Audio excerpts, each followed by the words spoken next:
Salut les amis, j'espère que vous allez bien, c'est Force Pingouin et merci de regarder cette vidéo, merci de suivre divulgation tout au long de ces années. Aujourd'hui les amis, divulgation et vérité comme je vous l'avais dit sur le corps humain. Donc dans cette partie là on va parler du corps humain physique et non pas des autres corps bien sûr. Ça ce sera dans un autre et on en a déjà parlé en plus donc voilà. N'hésitez pas à relire les articles là-dessus. Bref, corps humain, donc corps physique, les veines, tout, les sangs, les muscles et tout ça, je vais vous en parler. Mais avant, je vais faire une petite introduction pour vous dire déjà merci à vous.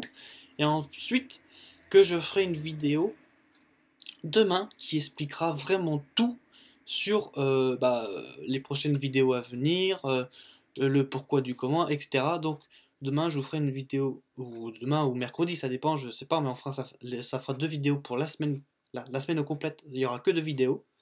Et du coup, le tout fera que je vous expliquerai pourquoi, le comment, et du pourquoi, surtout. Voilà. Donc, on va, hop, finir cette introduction. Tout de suite, on passe au sujet. Donc, c'est quoi le corps humain? Comme vous le savez, le corps humain, voilà, c'est tout ça. C'est la peau, c'est les cellules, c'est les tissus, c'est les veines, le sang, les organes, et tout, j'en passe, bien sûr. C'est tout ça, le corps humain, et c'est ce qu'on est dedans en plus. Le corps humain, on est dedans.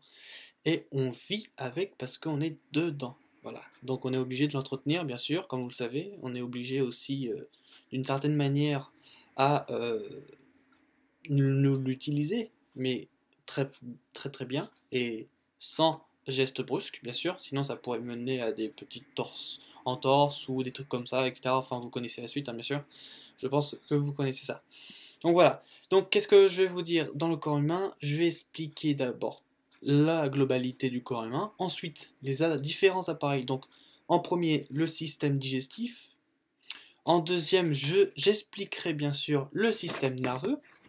Juste après, j'explique le système sanguin, après le système lymphatique et ensuite en dernier le système respiratoire, et on fera un petit détour par les muscles évidemment, hein, parce que comme ça fera beaucoup de choses et vous aurez bien sûr un bon contenu sur tout ça. Voilà, voilà. Donc, perdons pas de temps, allons-y tout de suite, droit au but. De quoi est composé le corps humain? 64% d'eau. Déjà, voilà. Le corps humain est composé de 64% d'eau. Ça, c'est sûr. Et c'est pour ça qu'il faut boire beaucoup, parce que c'est ce qui nous alimente. Ensuite, il est composé, comme vous le savez, de plusieurs muscles, de plein d'os et de nerfs, parce que c'est nerveux. Non, sinon, on n'aurait pas de nerfs, on ne serait pas là. Donc, et des organes aussi, le cœur, les poumons, le foie, l'estomac, les intestins, tout ça, voilà, ça c'est des organes. Et je vous cite juste les principaux, parce qu'il y en a encore, bien sûr, le pancréas, et tout, je vous en passe, bien sûr, et des meilleurs. Donc, combien de muscles avons-nous? On a bien sûr répertorié 639 muscles, dont, sur les 639, on a 570 muscles striés squelettiquement. Voilà, donc comme on dit strié, le plus connu, je vais vous le faire voir quand même. Là, vous avez les pectoraux, et on dit souvent quand vous contractez que vous avez une barre qui s'appelle les stries. Bah c'est pareil, ça, c'est... Voilà, on dit souvent, quand tu contractes, ici sur les pectoraux, tu as des stries, ici, tu as comme une barre. Bon bah ça, c'est les stries. Et dans les 639 muscles, il y a 570 muscles striés squelettiquement. Voilà, donc là, c'est touche le squelette.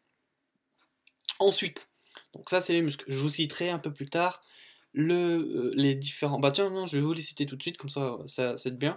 Donc, principaux muscles qu'il y a là, vous les connaissez, mais on va les faire dans l'ordre, bien sûr, du haut vers le bas, au niveau de l'ordre. Donc, on commence par l'occipitofrontal, hein, le front, vous l'aurez bien vu. L'orbiculaire, c'est quoi? C'est les yeux. Voilà, il y a des muscles.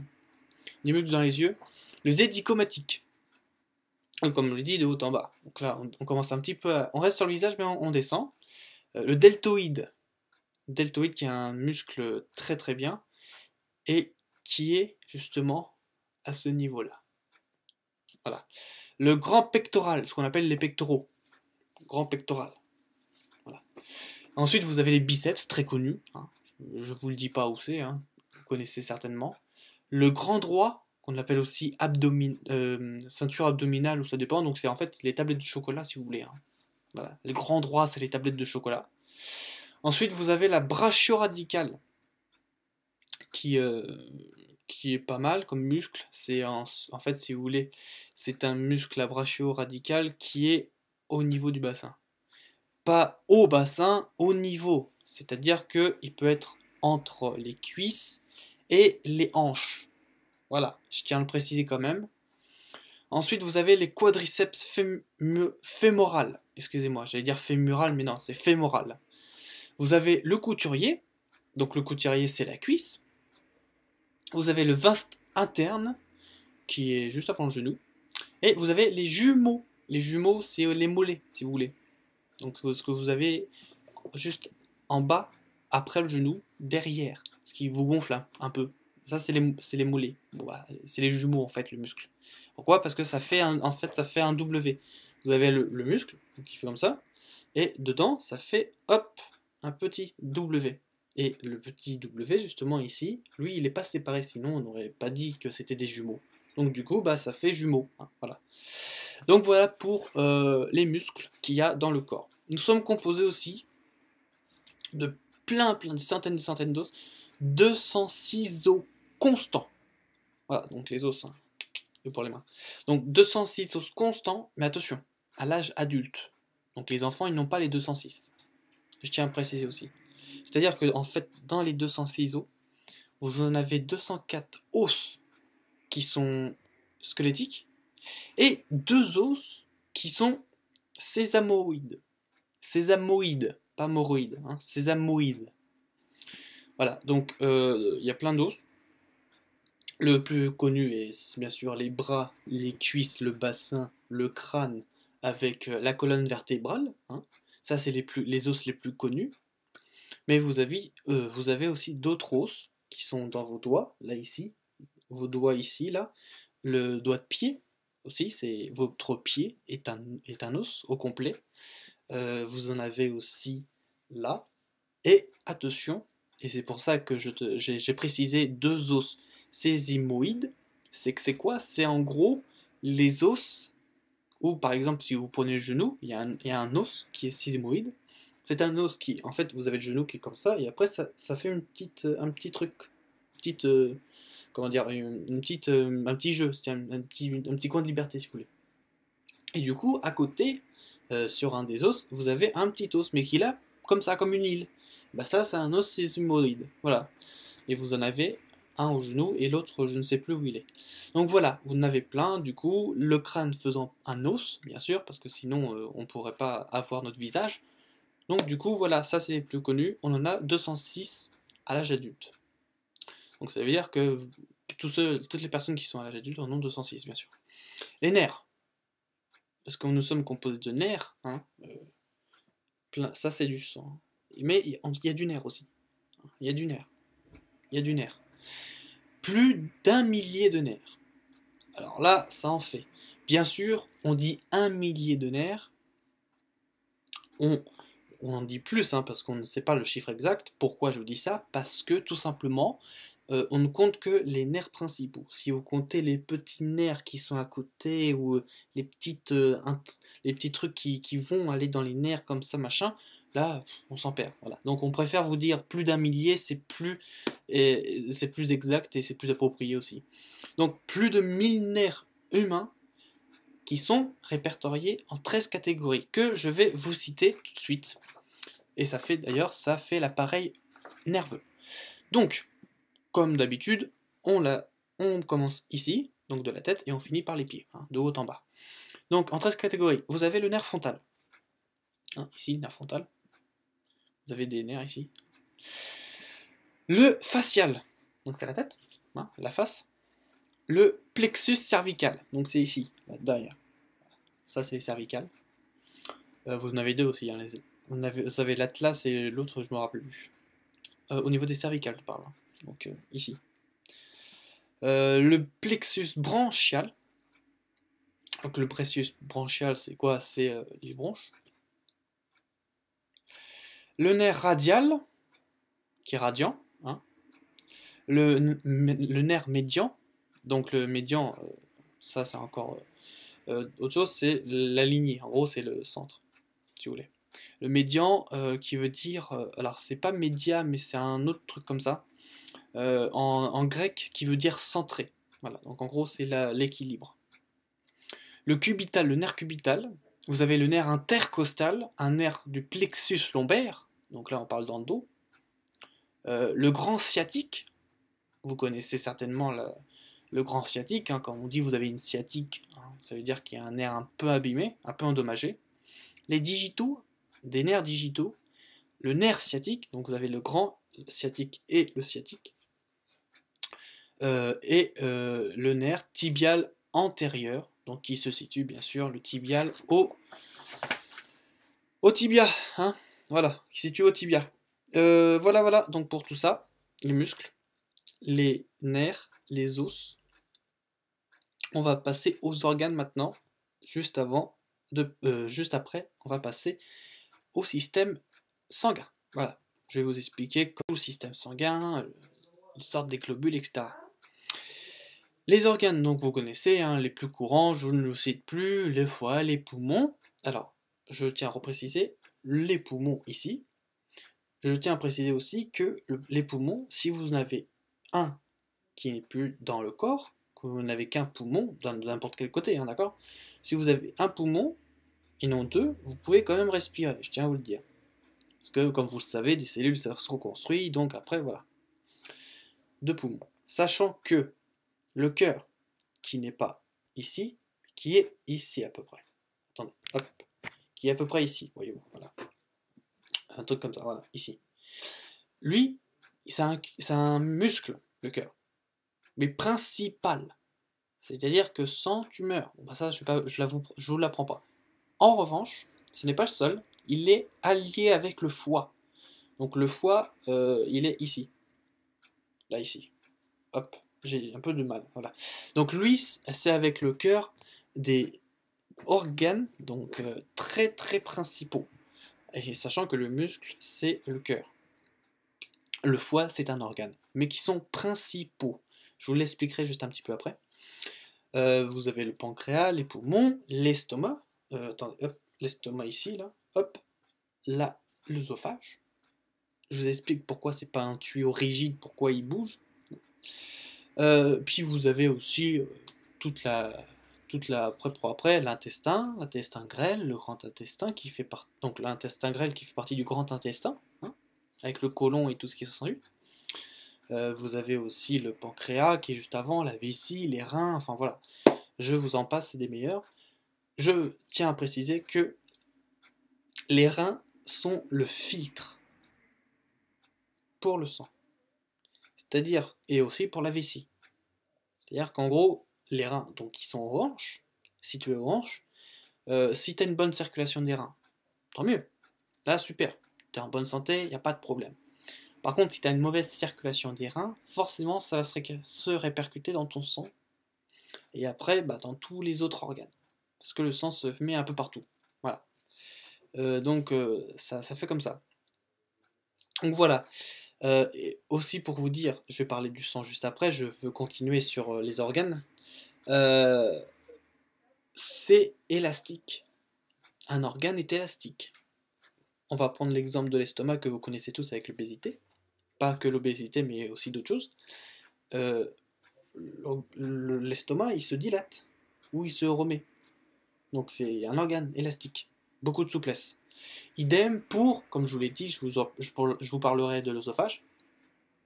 Là ici vous avez l'œsophage, qui va ensuite à l'intestin. Lui, c'est pas un tuyau.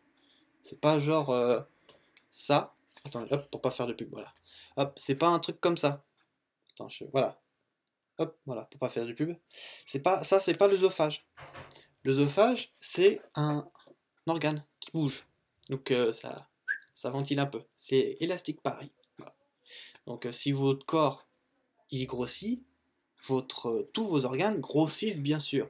Sauf dans la d'autres ils grossissent pas, mais ça a accumulé d'autres choses. Si vous maigrissez à l'inverse, et ben, vos organes vont bien sûr s'adapter à votre corps et avec les os aussi. Voilà. Donc l'œsophage, il bouge. Il reste pas mobile comme ça, avec un trou, et toi tu as juste à passer, non, ça bouge. C'est pour ça qu'on te dit souvent, il faut mâcher avant avec les dents, pour que ça libère bien, parce que sinon tu vas t'étouffer. Voilà. Donc beaucoup de souplesse, beaucoup d'élasticité de la part de notre corps qui est humain, et aussi de la part de nos cellules qui, eux, font tout le boulot avec les organes pour justement adapter l'organe à ce que nous mettons dans notre corps. Donc à savoir nos aliments, nos produits des boissons et tout, etc. Et pas que, vous avez aussi le dentifrice, qui est pour la glande salivaire. Vous avez aussi l'exposition. Est-ce que vous êtes exposé à des nanoparticules, voilà, tout l'environnement, tout ce que vous mettez pour le corps est important. Donc voilà, il s'adapte à tout ça, hein, le corps. Il est très très bien fait, il s'adapte à tout ça. Je vais vous parler du système sanguin. Avant, j'ai oublié de dire, au niveau des os, votre vertèbre, colonne vertébrale, vous avez 33 vertèbres dans la colonne. J'ai oublié de vous le dire. Petite précision, excusez-moi. On va passer tout de suite au système sanguin. Donc le système sanguin, de quoi est-il fait? Donc déjà, comme le cœur, c'est une pompe. Donc lui, le cœur, il est au centre, et c'est une pompe. Donc il bouge, comme vous le savez. Et il a deux tuyaux. Un tuyau droit et un tuyau gauche. Je vais vous expliquer juste avant, en brief, le diaphragme. Le diaphragme, où est-il situé? Ça fait comme une ceinture, si vous voulez, au niveau des hanches. Voilà, ça fait comme une ceinture. Et le diaphragme, c'est quelque chose qui est très innervé. Pas énervé, innervé. I-N-E-R-V-E. Pourquoi? Parce que c'est justement, en fait, une sorte de peau qui fait que tu respires. C'est ça qui fait que ton ventre, excusez-moi, il gonfle ou il dégonfle quand tu respires. Le diaphragme, il remonte, le diaphragme, il descend. Mais il reste, tu vois. Donc c'est ton diaphragme qui fait que tu respires. Sans diaphragme, tu pourrais pas respirer. Voilà. Pour revenir, donc ça c'était très brièvement. Le cœur, un muscle en deux tuyaux à la sortie. Donc, bien sûr, alors je dis deux tuyaux, mais en vrai c'est pas deux tuyaux, hein, c'est deux ventricules, donc un gauche, un droite. Pourquoi? Parce que, regardez, là le sang il est bleu, et l'autre il est rouge. Et je vais vous expliquer dans lequel, hop, le rouge il se met, et dans lequel, hop, le bleu il se met. Donc, dans le gauche, tu as le sang rouge. Voilà, donc là où tu as toutes tes artères, où tu as du sang oxygéné, c'est rouge. Donc le sang oxygéné, c'est tout ce qui est rouge, et le sang qui est pas du tout oxygéné, mais qui est dans une autre manière, c'est bleu. Je vous expliquerai ça après. L'oxygène dans le sang est un comburant, et non un combustible. C'est un comburant. Voilà. C'est-à-dire que c'est en gros, l'oxygène n'est pas forcément dans le sang l'essence. C'est pas celui qui... Voilà. C'est encore autre chose. Je vous expliquerai. D'ailleurs, c'est un lien aussi avec l'ADN. Donc, là, quand tu vas dans la ventricule gauche, tu vas dans les artères par sang oxygéné, qui est rouge bien sûr, et qui fait qu'après, voilà, il y a tout le système sanguin qui se répartit. Donc, je tiens à vous préciser, vous avez alors deux gros veines, comme ça, où vous avez le bleu qui est ici, attends, non, ici, là, voilà, c'est mieux, qui est là le bleu, la grosse colonne de bleu, et là tu as le rouge. Voilà. Puis après, tout ça se répartit dans les mains, les doigts, les pieds, tout, et au cerveau. Et au cerveau, tu as le sang qui va de la gauche, donc le sang rouge, hop, il va dans le cerveau. Puis après, le cerveau, il est oxygéné, bien sûr, il peut marcher, il fonctionne, et ensuite, tout se fait, et tout va bien, tu as de la créativité, tout marche, les neurones et tout marche. Donc ça, c'est pour le côté rouge. On passe sur le côté bleu. Le côté bleu, donc, qui est non oxygéné, le côté bleu est, bien sûr, il faut le dire, hein, est pollué par le CO2, dioxyde de carbone, CO2. Donc c'est-à-dire que vous avez deux atomes d'oxygène et un atome de carbone.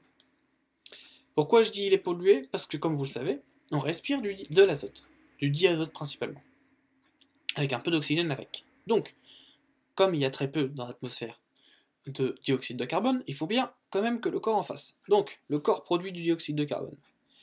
Et après, tu fais du diazote, donc il est rempli, et ensuite, tout le dioxyde de carbone se complémente avec le tout, donc avec tous les autres éléments chimiques, et ensuite, ça fait que ça coule dans le sang. Voilà. Sachant que, comme je vous l'ai dit, le rouge, c'est le comburant, donc, bien sûr, l'oxygène, mais le combustible, c'est le glucose. C'est pour ça que je vous ai dit que ça faisait référence à l'ADN. Pourquoi? Parce que l'ADN est, pas principalement, mais a une composition de glucose, glucides. Et là, c'est quoi le combustible? C'est le glucose, les amis. C'est pour ça que Coca-Cola nous donne beaucoup de sucre pour bien carburer. Mais après, c'est autre chose. C'est pas bon, hein. Pas bon le Coca-Cola, je tiens à le dire. Et donc voilà. C'est ça qui fait que justement le système sanguin, donc bleu et rouge, ça fluidifie et ça fait que nous marchons, nous avons nos jambes qui marchent bien, nous n'avons pas de crampes, etc. Pourquoi? S'il y a des crampes, c'est parce qu'il n'y a pas une bonne circulation. Si tu n'as pas une bonne circulation sanguine, tu as des crampes. Comment le faire? Comment le tester? Très simple, tu te mets à genoux. Donc, tu n'as pas besoin de te mettre forcément en tailleur ou n'importe quoi. Tu restes debout, tu as juste à t'accroupir. Donc, tu plies tes deux jambes. Quelques minutes suffisent pour que tu commences à plus sentir ta jambe ou avoir des fourmillements. C'est-à-dire que ton système sanguin est bloqué. Voilà. Ou circule un peu moins. Donc, du coup, bah, ça va un peu faire chatouiller ta jambe. Donc, voilà. Voilà pour tout ça, pour le système sanguin. Maintenant, on va passer au système lymphatique. Donc le système lymphatique, excusez-moi pour la faute. Lymphatique, c'est en gros toutes les globules, blancs et rouges. Je vous explique ça. Donc le lymphatique, c'est les globules blancs. Les globules blancs, nous en avons, écoutez bien, hein, l'unité n'est pas bien sûr le million, hein, c'est le milliard. Nous avons 44 milliards de globules blancs dans le corps. Donc, ça voudrait dire que on a des globules qui y vont. Donc déjà, 44 milliards, ça y va. Hein. Donc vous imaginez la taille. En plus de ça, ça se répertorie dans des veines. Mais attention, pas les veines qui se mettent avec le sang. Non, d'autres veines qui sont plus fines. Voilà, qui sont très fines. Et dedans, tu as les globules blancs qui y vont. Ils font leur boulot. Hop, ils y vont et ils font leur taf. Et du coup, où tu peux en avoir?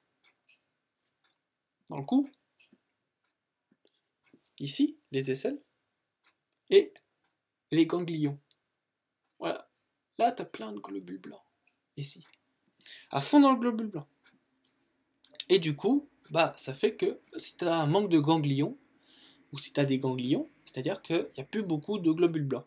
Donc après, il faut refaire l'équilibre. Sachant que, les amis, en cas d'attaque virale, donc là on parle de virus, si votre cou il gonfle, c'est pas parce que vous faites du sport, ou ça dépend, je sais pas. Si vous vous entraînez avec le muscle du cou, bon bah dans ce cas-là il va gonfler. Si vous vous entraînez pas et que ça gonfle sans bizarrement, pourquoi? Parce que tout simplement, la machine à globules, elle carbure vachement. Donc ça gonfle, ça y va.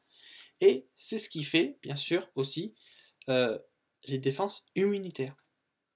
Ce qui fait que ces mêmes défenses qui sont dans l'usine ici, consomment, elle gonfle, et après, ça se libère, ça fait les défenses immunitaires, et comme ça, après, tu as moins de virus, ton virus, parce que tu es attaqué par un virus, par exemple la grippe, ou un petit rhume, etc., il s'atténue et disparaît. Parce que ça y va, les défenses immunitaires ont fait leur taf, quoi, voilà. Donc voilà tout ça. Pour les globules blancs, les globules rouges. Qu'est-ce qu'il y a les globules rouges? Alors, je voudrais vous dire quand même le nombre. 27 500 milliards de globules rouges. Ça en fait des globules rouges. Hein. Ça en fait. Et du coup, les globules rouges, eux, bah, ils ont aussi leur taf à faire, hein. Ils ont tout ce qu'il faut, etc. Et quand le globule rouge se mélange au globule blanc, qu'est-ce que ça fait? Bah, ça baigne dans le plasma. Ça baigne dedans, dans le plasma.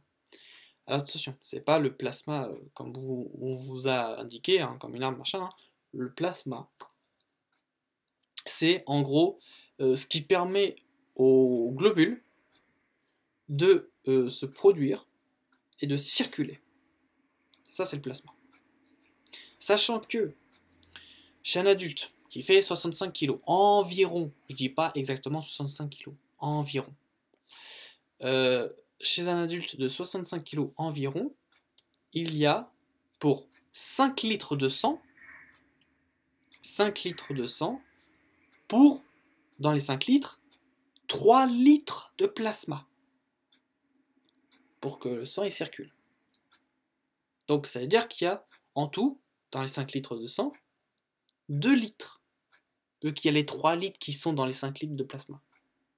Donc dans les 5 litres de sang, tu as 3 litres de plasma, il te reste donc 2 litres pour le sang. Et le tout fait le sang. Voilà. Sachant que l'eau, pour le plasma, parce qu'il y a toujours de l'eau, on est composé d'eau, le plasma est composé d'environ 90% d'eau. Autant vous dire que boire, c'est très important. Pour vos corps, pour vos cellules, pour le plasma, pour le sang et pour les reins. Pourquoi pour les reins? Parce que, ça, je vais terminer avant, je vais vous expliquer ça après. Et du coup, avec les globules, donc vous avez les globules, le plasma, et vous avez les plaquettes. Pas des plaquettes de médicaments, d'autres plaquettes encore. C'est autre chose. Et les plaquettes, il y en a plein. Il y en a exactement 1100 milliards de plaquettes. Voilà. Donc tout ça fait que, justement, votre corps, eh ben, il se contrôle automatiquement, il se régénère, il enlève donc les globules qui sont entre guillemets mortes et les recycle après, plus tard, et pendant ce temps-là, de nouvelles poussent et font du taf avec. Voilà. C'est ça les plaquettes. Donc, comme je vous l'ai dit, on va parler du plasma, mais attention, pas que le plasma. On va parler aussi des reins, avec la vessie et l'urine. Et je vais vous expliquer pourquoi vous urinez beaucoup par rapport et deux types d'urine. Alors, comme vous le savez, hop, machin, ça y arrive, hop, et là, tu as les reins. Les reins, c'est quoi? C'est des filtres, les reins. Je vous apprends rien, bien sûr, là-dessus.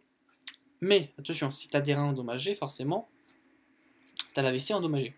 Ça, c'est un peu... C'est un peu casse-couille. Et du coup, tu es obligé d'avoir deux reins.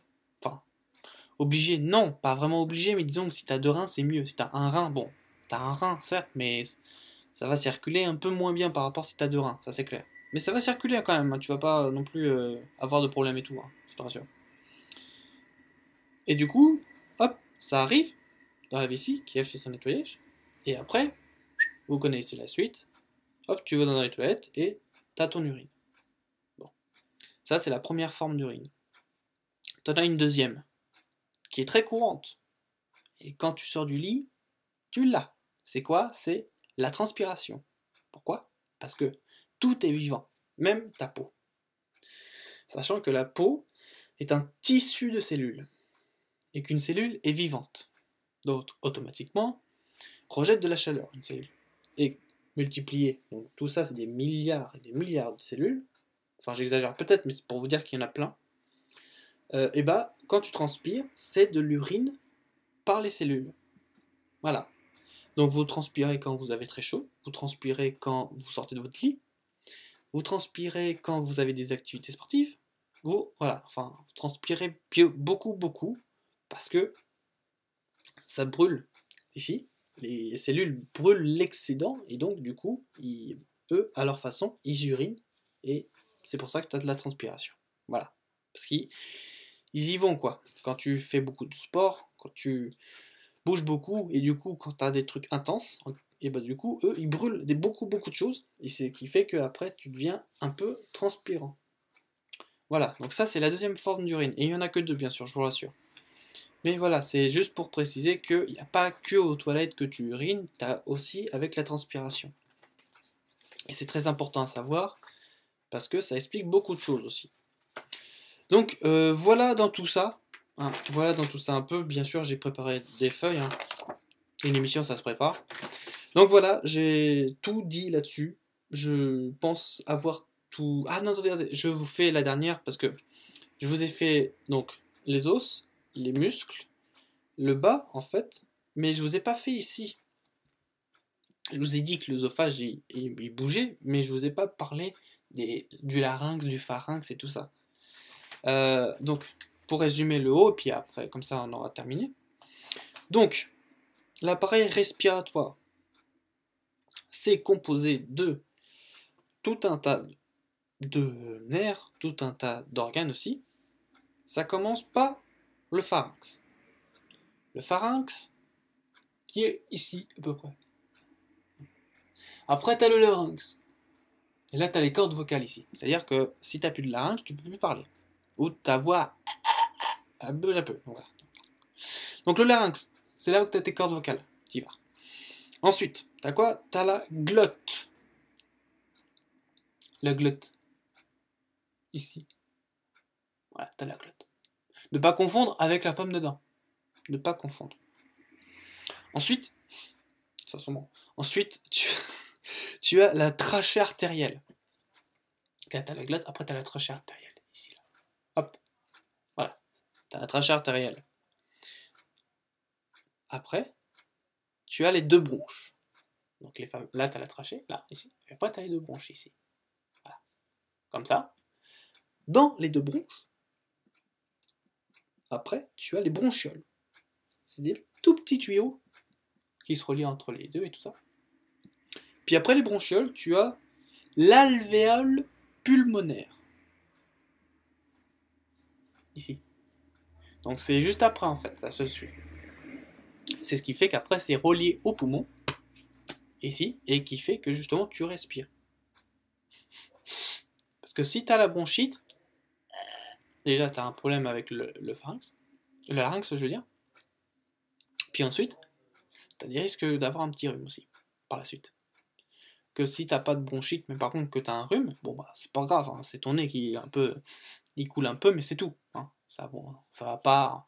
Si par la suite, par exemple, si tu soignes pas ton rhume, ça peut soit faire des migraines, parce que ton cerveau lui, il en prend un coup, donc ça peut soit faire des migraines, ou soit ça peut justement bloquer une partie des bronches, et dans ce cas-là, après, tu as une bronchite. Si tu ne soignes pas tout de suite, hein, si tu ne soignes, bien sûr, le rhume, alors quand je dis tout de suite, hein, c'est pas non plus dans l'immédiat, hein, ça peut être dans quelques jours. Mais si par exemple tu laisses traîner 2-3 mois, bon bah là, dans ce cas-là, oui, t'as d'autres maladies qui vont venir, ça c'est clair. Donc voilà, un peu tout ça. Je vous ai fait tout le corps humain, je pourrais plus détailler, mais ça serait trop délicat et trop long aussi à vous expliquer le tout. Je vous ai expliqué le plus important, le plus aussi gros au niveau des tailles, et aussi le plus simplifié. Et donc, voilà, j'ai tout fait sur le corps humain. Ça m'a fait très plaisir de faire le corps humain avec vous, de le faire pour vous aussi, et pour le faire pour cette émission. Ça m'a fait très plaisir. Comme je vous l'ai dit, je ferai une vidéo demain ou mercredi où je vais vous expliquer vraiment le pourquoi du comment, justement. Et la suite aussi du programme, de ce que je vais faire, etc. Et nous, les amis, on se retrouve à la prochaine pour un nouveau Divulgation et Vérité dans la prochaine vidéo. Et je tiens à vous dire aussi, les amis, que Gérard va revenir. Alors, il va revenir au mois d'octobre, et ayant toujours la corde vocale qui marche un peu... Enfin, elle marche mieux là, elle marche mieux, il va très bien. Elle marche un peu mieux la corde vocale. Parce que pour les personnes qui ont suivi, vous savez ce qu'il avait. Donc du coup, bah, le 12 octobre, bon, il n'est pas sûr, mais attendez, au mois d'octobre, vous l'aurez le Gérard. Sachant que le Divulgation et Vérité, le 12 octobre, enfin à partir du 7 exactement, il y aura du Google Hangout en direct. Donc on pourra vous lire vos questions en direct dans le formulaire, ce qui est super. Et en plus de ça, ce sera tous les jeudis de 18h à 19h en direct aussi. Voilà. C'est juste pour vous faire la précision. Comme ça, on aura le deuxième qui va être bien. En tout cas, soyez rassurés, Divulgation et Vérité au mois d'octobre sera avec Gérard en direct sur Google Hangout de 18h à 19h le jeudi à partir du 7 octobre. Et ça me fera très plaisir, ainsi que ça nous fera plaisir de faire cette émission. Ça, c'est fait. Je vous souhaite une agréable journée, une agréable bon appétit. Et on se dit à très prochainement dans une autre vidéo. Salut!